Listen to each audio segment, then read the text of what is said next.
regreso en Enfoque Matinal para dar inicio a nuestra entrevista central. Es un placer para nosotros dar la bienvenida al licenciado Atoide Camps, presidente del Partido Revolucionario Socialdemócrata, pero además hombre conocedor de las intríngulis de la política y de cómo funciona la sociedad dominicana. Muy buenos días, mucho gusto de tenerlo por acá. El gusto es mío de participar con ustedes. Hay que comenzar con un tema del cual usted es un experto y una referencia, y es el de la reelección, que ya se alborotan las avispas nuevamente con este tema. A 2 años de gobierno del presidente, siempre a mitad de gobierno surge el tema de la reelección. ¿Está el horno electoral para esas galletitas reelectorales?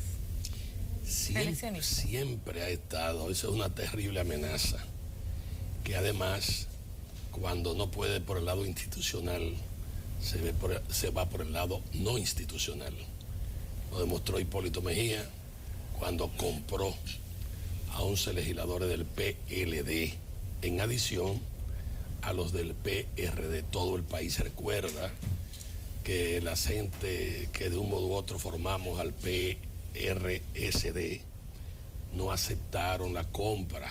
Entre ellos, en este mismo canal, participó Eulogia Familia, que era diputada, y hasta le salieron las lágrimas cuando elementos del propio gobierno de Hipólito Mejía se dedicaron a la adquisición de los votos necesarios en una burla franca al esfuerzo que hicimos, tanto del rector de la Universidad Católica Madre y Maestra como don Ramón Tapia Espinal, que en paz descanse, y quien habla. Fue en balde porque finalmente estaba entre ceja y ceja fastidiar el espíritu de la tesis doctrinal y de vida de José Francisco Peña Gómez. Esa es una de las tragedias más grandes que hay. Se logró consignarlo nuevamente en la Constitución, pero parece que eso no basta. No basta por la debilidad institucional del país. Y se esperaba que personas como Leonel Fernández Reina, con determinada formación, fueran capaces de respetar eso. Tampoco respetaron. Todo el país recuerda cómo funcionarios desde el litoral de Obras Públicas y anteriormente incumbentes de Obras Públicas pesaban en una balanza romana a aquellas voluntades que en definitiva estaban dispuestas a ser pesadas. Pero por supuesto, yo quiero hacer una aclaración en términos actuales. A mí me parece que Danilo Medina no va a la reelección presidencial. ¿Por qué? Porque hasta ahora él ha cumplido la palabra prometida y ante la tumba de Juan Bosch juró que no iba a ninguna reelección presidencial. Pero de un modo u otro, la costumbre política impuesta por el doctor Joaquín Balaguer era no decir con tanto tiempo que no iba a la reelección. ¿Por qué? Para que no se hiciera el claro. Exactamente, ese es un factor. Segundo, en mi criterio, yo creo que muchos partidarios del gobierno de Danilo, y probablemente Danilo, entenderán que un ascenso al poder de Leonel Fernández Reina, con todo lo desastre que hizo Leonel Fernández Reina, los tucanos, ahí hay un libro de la Fundación de Leonel Fernández Reina y de la Biblioteca Bosch, escrita por Elías Acosta, que es un libro que es muy interesante, en donde cita parte de las obras completas de Bosch, en donde Bosch decía que engañar al pueblo y ocultarle la verdad era la misma cosa. Y en esa dirección, engañar a la población con un contrato como existía de unos tractores y un contrato con una empresa petrolera también en la época del Consejo de Estado, que le dejaron de herencia a Juan Bosch, era de tal modo lesivo al interés nacional que engañaba al pueblo. Y solamente basta, después que este caballero acaba de informar, que el libro Guinness acaba de informar al mundo que las carreteras de Santo Domingo son las más peligrosas de tráfico del mundo. Solamente hay que ver la carretera de Samaná, la nueva carretera de Samaná, mal hecha, con defectos terribles estructurales. Y que representa una carga para el Estado cada año en subvención. Pero además, ¿cómo es posible que haya Leonel mentido al pueblo de que había un tapado oculto de más de 2.500 millones de pesos anuales para cubrir el déficit del peaje más caro que probablemente hay en el mundo también, en tan corto kilómetro? El mejor negocio para el que lo tiene. Entonces, engañar al pueblo de ese modo crea problemas. Concluyo señalando lo siguiente. Un ascenso de Leonel le enturbia el agua a una posible reelección, como dice la Constitución de la República actual, a Danilo Medina. Y yo creo, bueno, con la traición que le hizo Leonel a Danilo, si de un modo u otro retorna al poder y con el control que tiene Danilo ahora del comité político, si no hace un mínimo de que los aspirantes que de un modo u otro han girado en torno a él se unifiquen y lleven una postulación, entonces él estará trabajando para el diablo prácticamente, porque el diablo hizo un negocio y le dejó las hábanas de batata al que negoció, pero lo que era y estaba que no se veía en el subsuelo, en el suelo, en definitiva era la batata, y entonces fue un mal negocio. Pues con la experiencia que usted tiene, el licenciado, a esta altura de juego, estamos en octubre ya, sí. ¿Hay tiempo para modificar la Constitución, número 1, y número 2? ¿Es mala la reelección con un presidente como el licenciado Danilo Medina, por ejemplo, con esta aprobación que tiene en la gente? Déjeme decirle por qué es mala. Primero, porque no hay presidente insustituible. Una, porque las instituciones tienen que estar por encima de la vida presidencial y del tránsito de 4 años o de X cantidad de años. Y tercero, porque esa debilidad institucional impone, por eso Juan Bosch, el gran maestro de Danilo, el gran maestro mío, planteó en la reforma constitucional o en la Constitución del año 63 la prohibición de por vida. Aquí ya no estamos hablando de la prohibición de por vida del presidente ni del vicepresidente, sino la defensa de los intereses nacionales.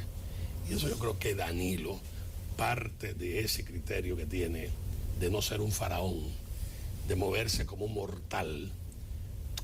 ¿Qué ha hecho Danilo? Pocas cosas, pero por lo menos ha tratado de ser aterrizado y sano en la inversión, sin creerse otra cosa. Y eso ha generado simpatía ante una oposición atomizada penosamente, dividida penosamente, y además con perspectiva que no augura en el plano inmediato una respuesta a los que están en el gobierno. Y eso le permite a los que están en el gobierno hacer cierta gimnasia. Esa gimnasia no es posible si en definitiva hubiese una oposición fuerte. Como no la hay, ellos se permiten hacer lo que crean en definitiva en términos electorales aparentemente. Pero viendo todo eso, licenciado, entonces el presidente Fernández tiene todas las puertas abiertas para ganar en el 16. No es así. El presidente Fernández no debía de ganar, y si gana es por una mala dirección, tanto del PLD, que sabe y que ha visto lo que eso ha significado, como también de la oposición. Si la oposición tiene un mínimo de unidad, vamos a una segunda vuelta. Precisamente en ese sentido. Y la segunda vuelta, mire lo que está pasando en Brasil. Puede pasar lo que sea. En ese sentido iba dirigida mi pregunta, y usted ya con la respuesta que ha dado se me adelanta un poco, pero recordarlo a usted como dirigente del estudiantil de la FED, del FUS, aquella lucha del medio millón, después participar en las jornadas políticas del PRD, los mítines de cierre de campaña en el Puente de la 17, su compañía con Peña Gómez, con Juan Bosch, esa ruta de trabajo y de euforia política en un país en ebullición después de una dictadura y un golpe de Estado. La oposición, el PRD, no puede desligarse de la responsabilidad histórica de lo que está pasando ahora. Así es. El PRD ha sido dividido estratégicamente por el gobierno, para el gobierno de todas las instancias del Estado a sus manos. Que el PLD tenga el poder político, judicial, militar, estratégico en la República Dominicana le permite nadar a sus anchas, en el que un ministerio público aparece postrado a sus pies. No hay ninguna iniciativa que prospere en investigar nada en el país. El presidente dice que no tira piedra para atrás, él sabrá por qué lo dice. Si no tira piedra para atrás es porque sabe que hay cristales que se pueden romper. Así es. Que un partido y un gobierno tengan la centralización de la justicia, de la sociedad completa, no pone en peligro la misma estabilidad económica, en el que el 50% de la población no tiene una vía, tiene un canal por donde desahogar las necesidades, las apetencias, los deseos de tener una nueva sociedad diferente a este monopolio que hay ahora mismo. Mira, mi querido Guerrero, antes de yo conocerte a ti, conocí a tu padre, que era el gurú del periódico El Caribe, especialmente de la biblioteca, y un hombre de altísima vocación de servicio. Lo que tú acabas de decir es así mismo. Tú tienes un título de propiedad y aparece un vagabundo, una rémora del derecho, traficante del derecho, con impunidad total, y te aparece con un título falso y con un grupo de acción para desalojarte. Una cosa increíble. Tú analizas, buscas y te das cuenta que un juez de ese tribunal o X cantidad de jueces fueron los responsables de esa mafia que hay debajo de una mata de Javilla en Villamella, que ahí tiene los contactos para actuar. Los pronunciamientos hechos por inversionistas españoles, venezolanos y demás en la zona este son increíbles, entre otras cosas. Y eso indica mucho y deja mucho que decir en materia del Ministerio Público y en materia de jueces también, que se supone tienen que actuar de modo correcto. Si tú eso lo sigues trasladando a otras instituciones, tienes el caso, por ejemplo, de la carretera de Samaná, que es una vagabundería, tapado, de Leonel Fernández Reina, por más de 2.500 millones, que paga tú, ella, él, yo, y nos están observando, y los técnicos que están aquí, el personal. Es una barbaridad. Esa debilidad institucional fue por la que luchó contra ella Juan Bosch. Sus discípulos han estado de espaldas con sus decisiones, de espaldas totalmente a esos lineamientos. Esas no fueron las enseñanzas. Que una constitución se pueda modificar rápidamente, pero lo demostró Hipólito Mejía. Lo demostró Hipólito Mejía, que se puede modificar perfectamente. Eso no es problema. ¿Por qué?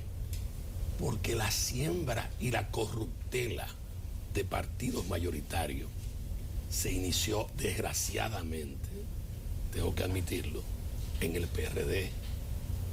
Cuando Hipólito Mejía le pone a los presidentes y a los secretarios generales de base del partido, a más de 15.000 comités, un sueldo al secretario general y al presidente, ya el líder es el presidente de la República. Hubo un incesto político allá.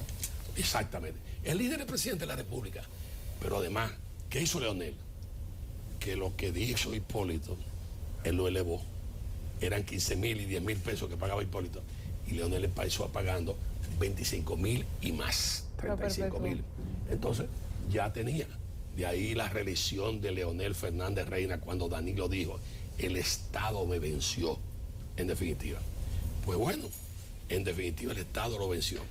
Esa es una cosa que Danilo ha dicho, y me lo ha dicho a mí, que no va a usar los recursos del Estado en un proceso electoral nacional. Eso es saludable, pero no basta con eso. Desgraciadamente la democracia hay que de algún modo orientarla el que tenga la idea clara y contrarrestar ese tipo de malos hábitos y de mal comportamiento y actuar. Y el presidente de la República, con los pies sobre la tierra, bien intencionado, debe de actuar. Un presidente de la República que se encuentra, entre otras cosas, con una iniciativa de expansión en el Caribe inglés de nuestras islas, que José Francisco Peña Gómez y nosotros logramos el ingreso como observador ante el mercado común del Caribe, ante el mercado del Caribe, CARICOM, a través de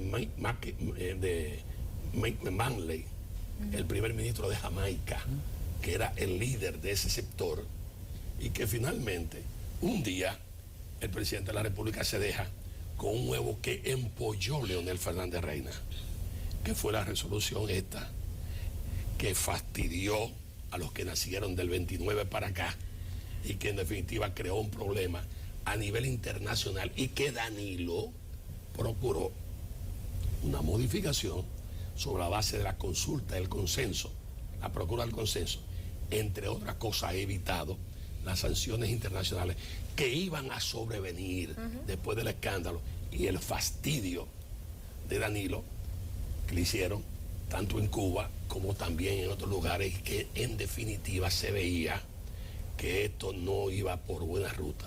Él corrigió ese entuerto de Leonel Fernández Reina, que obviamente lo dejó en el Tribunal Constitucional, y que en definitiva el Tribunal Constitucional se precipitó con esa decisión. Yo entiendo que este desastre y la actuación correcta del presidente en el caso de las exclusiones de funcionarios que fueron terriblemente permisibles con el problema de la epidemia de la chikungunya africana, y que fue localizada en Jaina, que en lugar de hacerse un cordón sanitario y aislarlo, se convirtió en una pandemia por incapacidad de las autoridades. La medida tomada ahora en relación con el hospital Robert Cabral es una alerta, es un anuncio, es un ejemplo al comportamiento, si usted quiere, desganado en que se encuentra, obviamente con toda la deficiencia económica, el sector salud, pero que de un modo u otro no podía quedarse impune ante esa barbaridad que la opinión pública nacional fue rebasada, y que a nivel internacional, CNN a nivel mundial y muchísimos otros organismos más han presentado el caso dominicano de más de 11 o 16 muertos niños por razones de suministro de oxígeno. Vamos a una breve pausa. Hay muchos temas en el tintero, los vamos a retomar tanto de la actualidad local como de esa política partidista que el licenciado de Camps conoce también. No se vayan.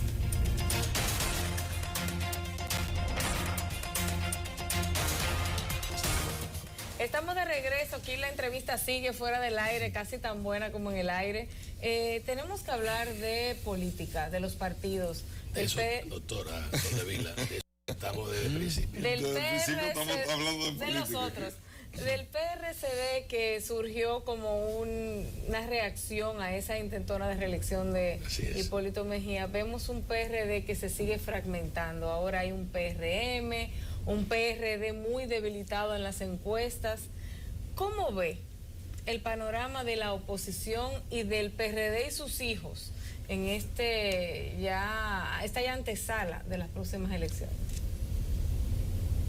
Yo he visto con mucha pena y he hecho el esfuerzo de conversar tanto con Miguel Vargas como con Hipólito Mejía, y con otros, con Luis Abinader y con otros. Que parecería que ya hay una fragmentación interna del propio PRM.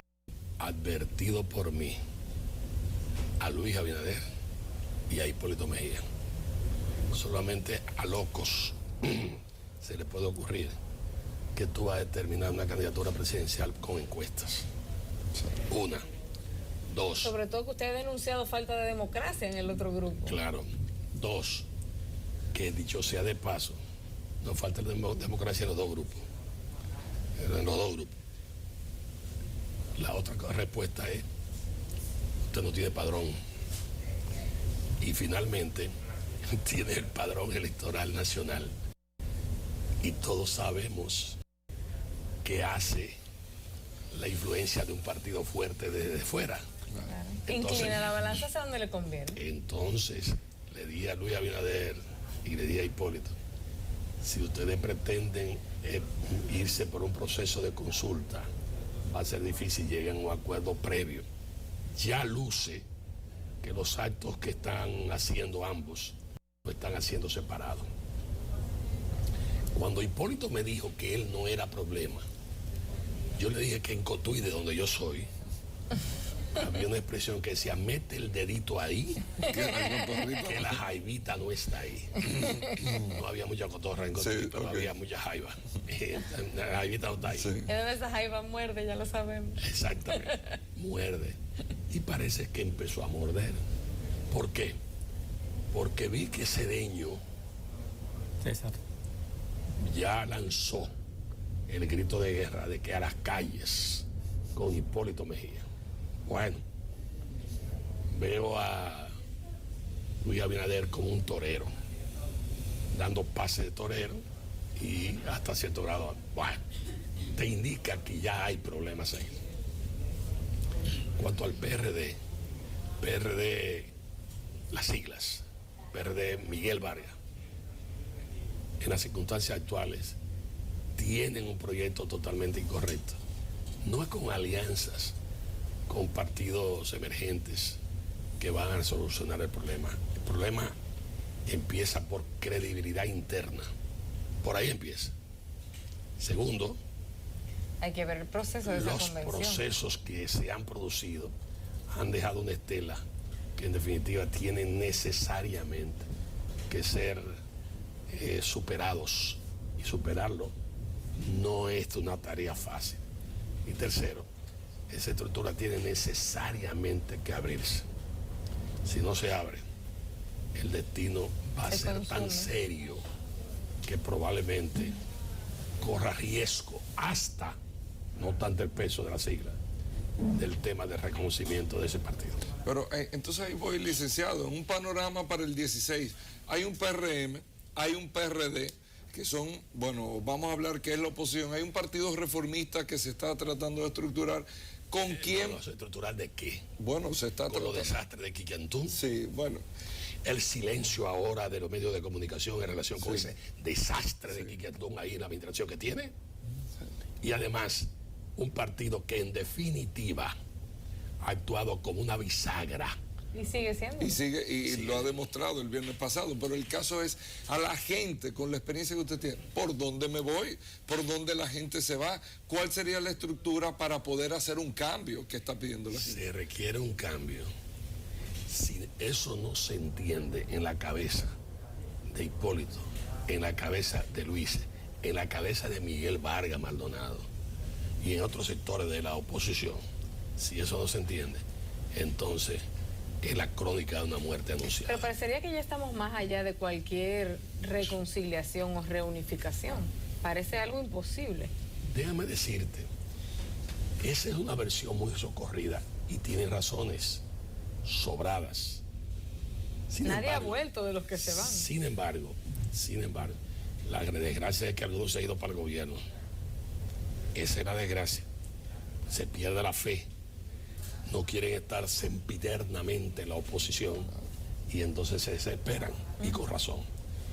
Pero la base del PRD está unificada, el problema dirigencial. Entonces, la base del PRD actúa con relativa inteligencia.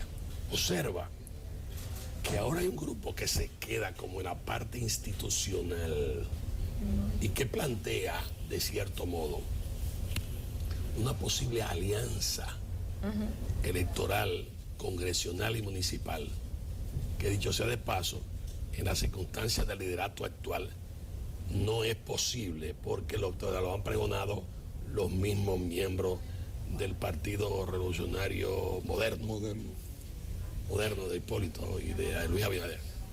Entonces, usted observa que ahí no hay problema. Es más, cuando nosotros nos movemos por ciertas instancias, desesperadamente te dicen a ti, pero mira a ver qué tú puedes hacer y demás. La base no está dividida. Entonces, ¿esa base por quién va a votar? O sea, ¿por qué? ¿Cuál de los sectores? Dejan siempre la esperanza abierta. Y yo digo que hay que dejarla a algún tipo de acuerdo especial. Por ejemplo, la suma separada genera probablemente una segunda vuelta. ¿Tendrá la madurez política para entenderlo y poner atrás esas diferencias? ahí está.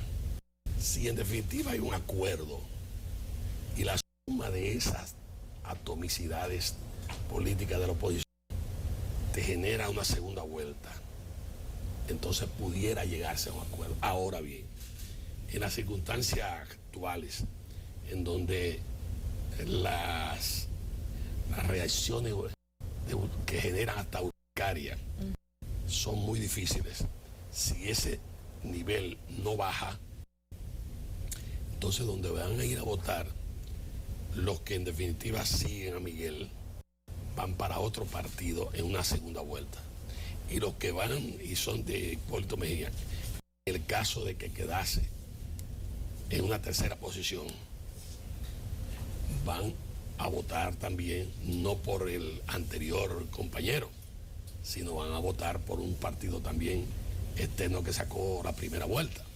Entonces, observen ustedes que el PLD tiene varios años, varios procesos electorales donde no gana, donde no es el principal partido, donde necesariamente los partidos satélites que lo han apoyado son los que han determinado esa victoria. Entonces, ese es un asunto que también tiene que ser puesto en el tapete para ver las posibilidades de que haya un reciclaje y una posible unidad en la base, que con algún tipo de alquimia, que no es fácil, no, se pudiera obviamente obviar y presentar una opción al país. Porque en el año 2016, que aparentaba que iba a estar lejos, pero está al doblar de la esquina. Así es. Se van a hacer elecciones por casi 4.000 cargos electivos, congresionales, municipales, regidores, síndicos. Lamentablemente... una debilidad, Guerrero, institucional también. Lo que aparentaba ser un error hace 10 años, juntar las elecciones, ahora vuelven y se separan y coinciden en el 2016, donde los parlamentarios van a tener 6 exoneraciones, van a seguir con el mismo barrilito, con el mismo cofrecito, repartiendo los fondos públicos, la Junta patrocinando una democracia que es una caricatura. Así es. Los partidos negándose a que la ley de partidos políticos revise los fondos que se le asignen. Los partidos no, algunos partidos. Algunos partidos, exactamente. Sí. Entonces, ya la sociedad luce prostituida en el que cada ciudadano el día de la votación se le importa vender su voto. La mayoría lo vende porque piensa que su problema de ese día o del ron o la comida no tiene nada que ver con el Estado ni la sociedad. Porque la ley electoral tampoco tiene sanciones para tú actuar en definitiva ante la compra pública de votos. Porque cada sector de influencia en la sociedad invierte en un candidato a un puesto congresional y tiene su representante ahí, lo tienen los banqueros, los gaseros, los riferos, dueños de moteles, cada cual tiene un pedazo del pastel nacional. ¿Qué debe pensar la gente el día que vaya a votar con ese Congreso que luce como que no nos representa, donde hay una organización casi mafiosa que legisla para sí mismo? Por razones obvias, en mi carrera política, yo he tenido que conocer muchas experiencias, entre ellas la venezolana. Yo te puedo decir que Acción Democrática y COPEI se corrompieron, y otros partidos más en Venezuela. Y llegaba un momento en donde la querida de un banquero venezolano era reina de belleza y era colocada como alcaldesa en una determinada lugar de Venezuela. O llegaba el tema de que el Ministerio de Obras Públicas le correspondía a Acción Democrática para hacer y deshacer esa corruptela. La gente se cansa. En definitiva, llegó a los niveles que todo el país conoce y que finalmente produjo a Chávez, entre otras cosas. Pero tú acabas de decir algo que es interesante. Estados Unidos no es el santuario de la democracia, pero generalmente se trata de que las instituciones son fuertes. Una referencia. Sí, perfectamente. Pero tú sabes cómo actúan los grupos de presión económica en el Congreso norteamericano y cómo actúan también. Lo ha denunciado el propio presidente Obama. No solamente eso, sino cuando tú te pones en contra de un grupo de presión fuerte, como el grupo judío, o como el grupo de las del azúcar o el de las armas, tú chocas con realidades y tienes que moverte. Ahora los hispanos son 42 millones y siguen avanzando. el grupo de presión hispano empieza a tener importancia. Los hispanos casi determinaron la elección de Obama. Ahora no están nada contentos con las actuaciones del presidente Obama, entre otras cosas, con el tema de inmigración, entre otras cosas.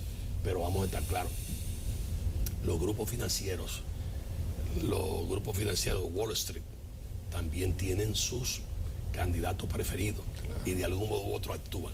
Que tú actúes dentro de la ley, que no subordine la ley, que tú no rebases la ley, que tú no te des madre, se entiende la democracia. Pero obviamente aquí en el país, a ti te faltó decirlo, como los grupos mafiosos, sí, y de otra naturaleza han estado actuando con la anuencia, colaboración de sectores de gobierno, y cómo eso empieza a hacer ya daño y se vuelve en contra de los intentos de democracia en el país. Esa es una verdad. Ahí está el narcotráfico y la seguridad ciudadana. Claro. Esa es una gran verdad, que de un modo u otro hay que actuar. Y para actuar se requiere instituciones fuertes. Y esas instituciones fuertes no pueden ser, por ejemplo, caso de Valle de las Águilas. Costó casi 20 años. Pero espérate, ahora hay apelaciones de gente amiga mía que en definitiva nunca conocieron esa tierra. Compraron en buena fe. Entonces, para sembrar. Sí. No puede ser. Entonces, un presidente tiene 4 años. Ya lleva 2 años y medio donde Danilo no ha podido hacer nada. Y de un modo u otro, la justicia debía, porque una justicia no servida a tiempo, es una justicia denegada. Entonces, obviamente, debe de actuar rápido, entre otras cosas, porque como tú bien dices, ya el 16 está al doblar de la esquina, faltan menos de 2 años. Exacto. Y como tal, debía de hacerse lo que debe de hacerse. Que yo ahí lo único que cuestiono es que el Estado haya tenido la debilidad de establecer un porcentaje a los abogados, con excepción de algunos que trabajaron sin necesidad de esos cobros. Porque los abogados necesitan, obviamente, que se les pague, pero no debía de ser por tierra. Yo quería, licenciado, no tenemos más tiempo, pero por último, ¿qué papel va a jugar el Partido Revolucionario Socialdemócrata ahora para la elección del 16? Estamos en un proceso de reorganización. Somos un partido que ha hecho un esfuerzo también para representar la dignidad de las enseñanzas de Bosch y de José Francisco Peña Gómez, la actitud reeleccionista, antireeleccionista, obviamente, y como tal, ese esfuerzo lo hemos multiplicado, tocando otras puertas, convencido de lo siguiente.